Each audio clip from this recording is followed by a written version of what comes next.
আজকে আমরা ডিসকাস করব হলো সেলস ইন সিরিজ।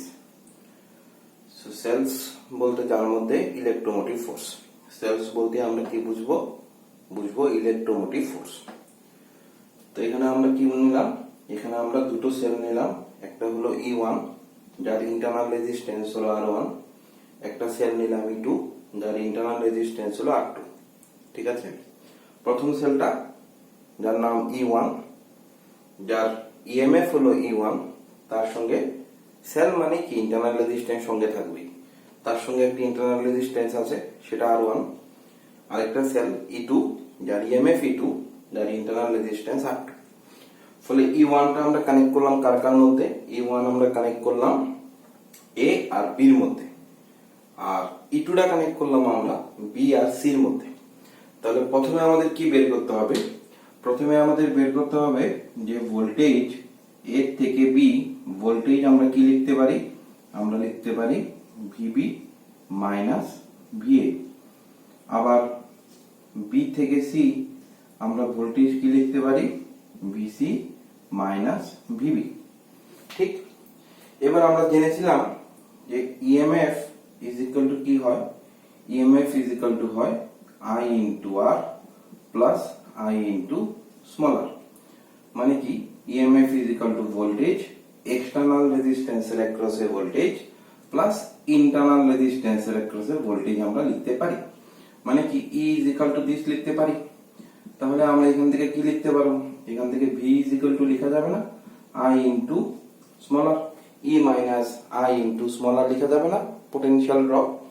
তাহলে যেহেতু আমরা এখানে দুটো পয়েন্টের মধ্যে A পয়েন্ট আর B পয়েন্টের potential drop বের করছি, তাহলে আমরা এখানে VB minus VA is equal to কি লিখতে পারবো, E1 মাইনাস তার I R1। এখন কি ধরলাম আমরা সেলের মধ্যে কারেন্ট এদিক থেকে যাচ্ছে I, এদিক থেকে যাচ্ছে I এবং এদিকে যাচ্ছে I। যেহেতু ওরা কানেক্টেড সিরিজে আছে তো সবার মধ্যে সেম কারেন্ট যাবে I, ঠিক কি না?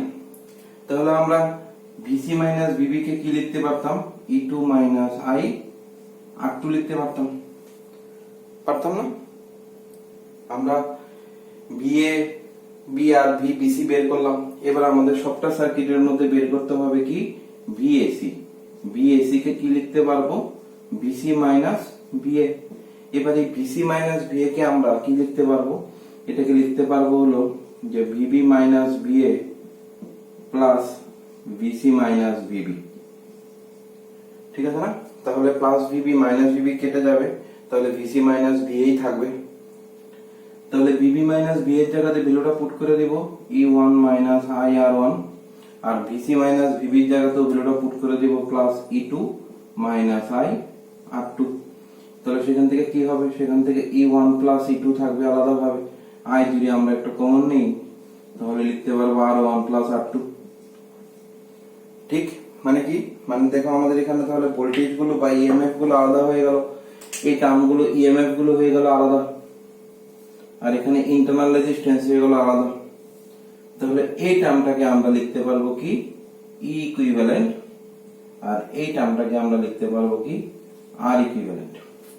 মানে কি হবে, মানে আমাদের E equivalent is equal to হবে E1 প্লাস E2, আর R equivalent is equal to হয়ে যাবে R1 প্লাস R2।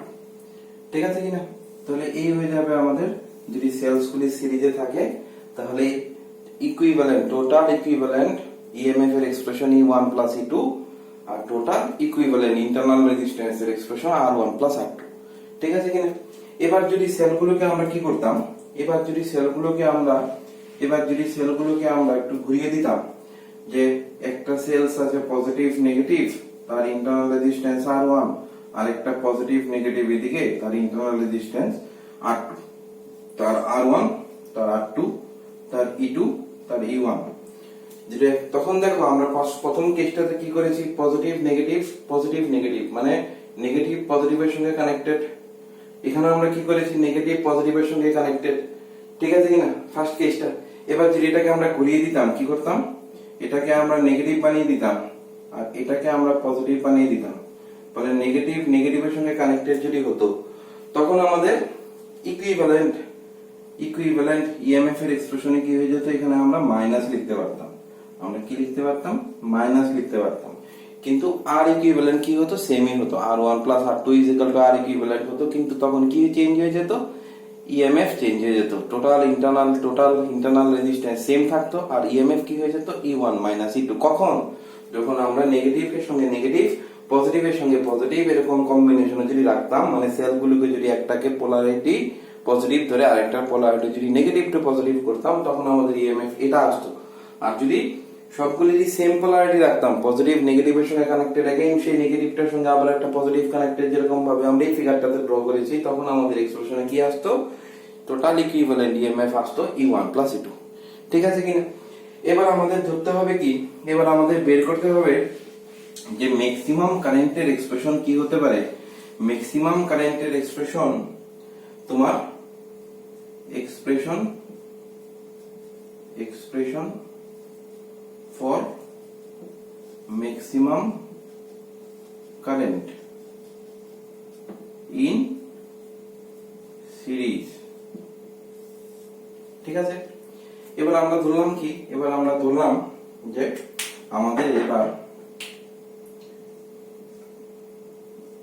এরকম ভাবে অনেকগুলো সেলস কানেক্টেড আছে, ভাবলে তুমি n number of cells connected আছে সিরিজে, মানে একটা ভোল্টেজ সোর্স আছে, তার সঙ্গে একটা ইন্টারনাল এক্সটার্নাল রেজিস্ট্যান্স লাগানো আছে, এটা এক্সটার্নাল রেজিস্ট্যান্স, এটা ভোল্টেজ, এখানে E1, এখানে E2, এখানে E3, সবার ইন্টারনাল রেজিস্ট্যান্স আলাদা আলাদা ইন্টারনাল রেজিস্ট্যান্স আছে, বা আমরা ধরে নিতে পারি সেই কেসে সবার ইন্টারনাল রেজিস্ট্যান্স সমান আছে। ধরে নাও সবার ইন্টারনাল রেজিস্ট্যান্স সমান, মানে R1 R2 R3 নেই, সবার ইন্টারনাল রেজিস্ট্যান্সই আছে কি R। ঠিক আছে, এখন আমরা ধরে নিতে পারি এখানে যে সবার সেলগুলিও সবগুলির মধ্যে ইএমএফ সমান আছে, সবগুলির E1 E2 E3 নেই, সবার মধ্যে সেলের মধ্যে ইএমএফ কত আছে, E আছে। তাহলে সেই কেসে n নাম্বার অফ সেলস আছে এরকম ভাবে সিরিজ কানেক্টেড, মানে n নাম্বার অফ সেলস সিরিজে কানেক্টেড আছে, এমন সেলগুলো কানেক্টেড আছে যার প্রত্যেকগুলো সবগুলোর ইন্টারনাল রেজিস্ট্যান্সের ভ্যালু সমান R এবং তার ইএমএফ এর ভ্যালু সমান E। ঠিক আছে, তাহলে টোটাল কটা আছে এরকম series connected, n number of cells আছে।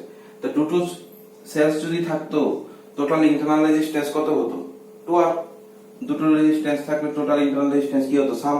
কেন আমরা দেখেছি R ইকুইভ্যালেন্ট সিরিজে কি হয়, R1 প্লাস R2 হয়, ঠিক কিনা? তাহলে যদি তিনটে থাকতো তাহলে কত হতো, 3R হতো।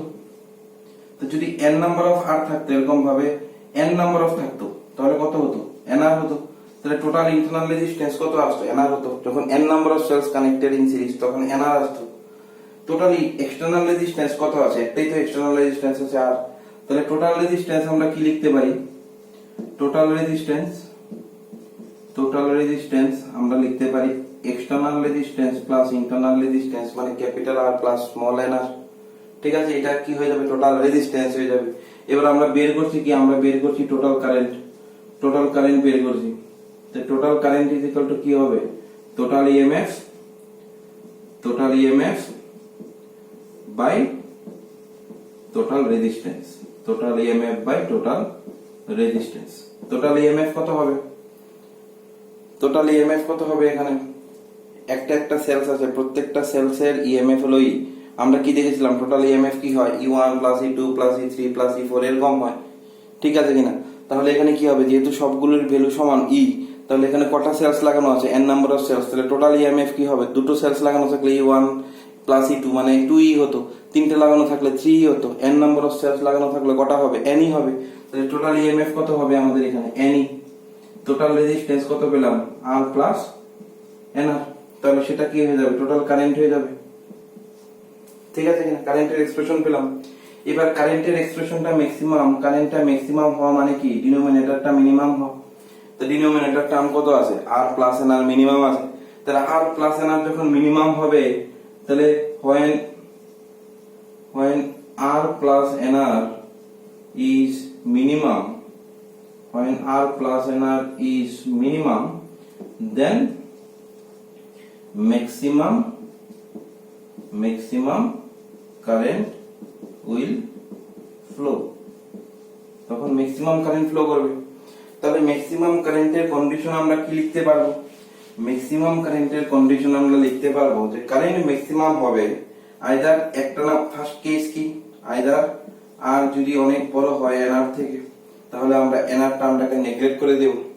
এনআর টার্মটাকে নেগলেক্ট করলে সেই ক্ষেত্রে আমাদের আই এর এক্সপ্রেশন কি হবে? এনই বাই আর।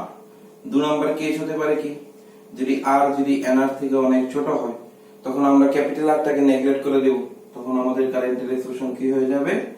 এনই বাই এনআর, মানে কি ই বাই আর হয়ে যাবে।